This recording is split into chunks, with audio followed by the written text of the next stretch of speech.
سلام خدمت همه عزیزان. امروز با بررسی 4 سهم در خدمت شما هستیم. ممنون میشیم که این ویدیو رو لایک کنید، کانال یوتیوب ما رو سابسکرایب کنید و زنگوله رو فعال کنید تا ما بقیه ویدیو رو از دست ندید. بریم واسه بررسی.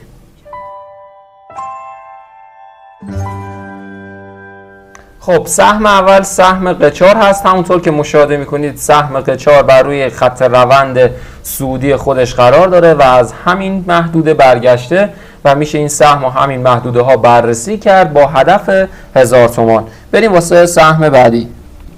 خب همونطور که مشاهده میکنید سهم بعدی سهم ذوب هست. سهم ذوب هم روی محدوده حمایتی خودش قرار داره و محدوده 327 تومان محدوده خوبیه واسه بررسی. میتونیم از این محدوده ها پله‌ای خریدمون رو انجام بدیم به دید 500 تومان. بریم واسه سهم بعدی. سهم بعدی سهم تکومبا هست. همونطور که مشاهده میکنید از روی خط روند صعودی خودش برگشته و محدوده خوبی قرار داره. میتونیم این سهم رو به دید میان مدت داشته باشیم برای هدف 900 تومان. بریم واسه سهم بعدی. همونطور که مشاهده میکنید سهم بعدی سهم قاذر هست. هیچ رشدی هم نداشته و روی محدوده حمایتی خودش قرار داره. میتونیم پله خرید داشته باشیم به هدف 2600 تومان.